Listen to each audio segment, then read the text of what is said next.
Terve! Tervetuloa Mokkustadiin. Tule mukaan!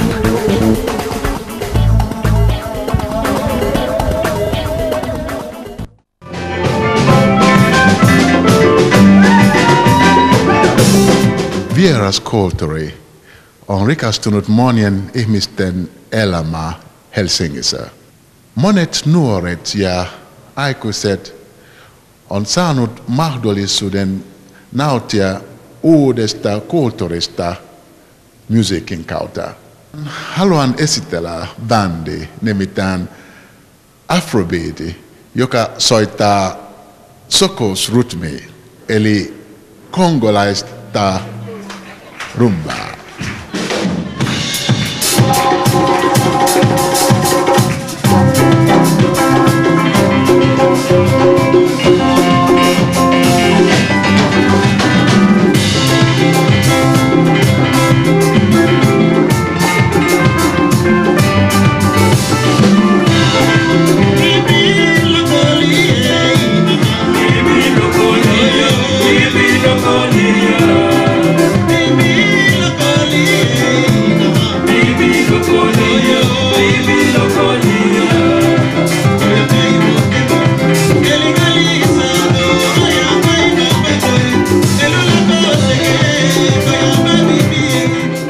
Mä olen kotoisin Kongosta ja mä edustan Afrobeat-yhtyeen.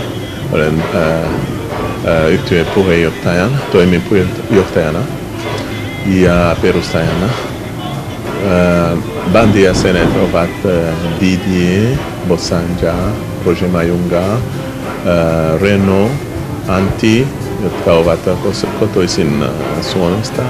Ja Saisai on kotoisin Zambiasta ja Simon kotoisin Tansaniasta ja muut jäsenet ovat Kapela Angolasta ja Elu on kotoisin Kongosta.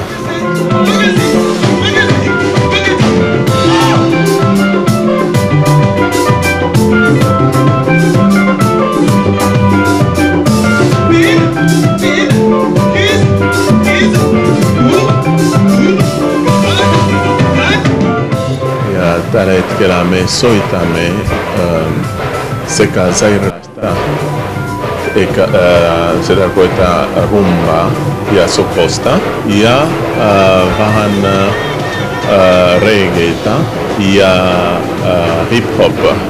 Eli me haluamme kokeilla nyt kun Suomen musiikka on ulkomailla kärjessä. Eli me ajateltiin, että meidän pitäisi sekä soittaa afrikkalaista musiikkaa ja eurooppalaista musiikkaa, jos niin voidaan ymmärtää.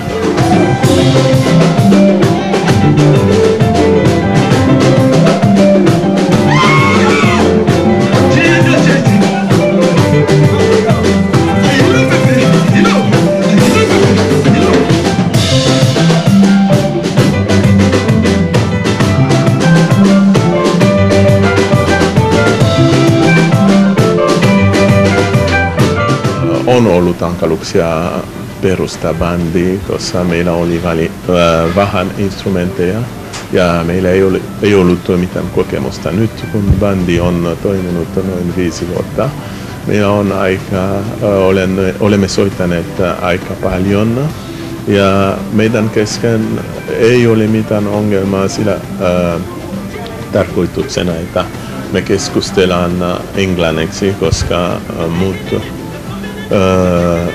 puhuvat ranskaa ja suomalaiset puhuvat suomea, mutta ymmärtävät englantia. Eli englanti on semmoinen meidän yhteinen kieli tällä hetkellä.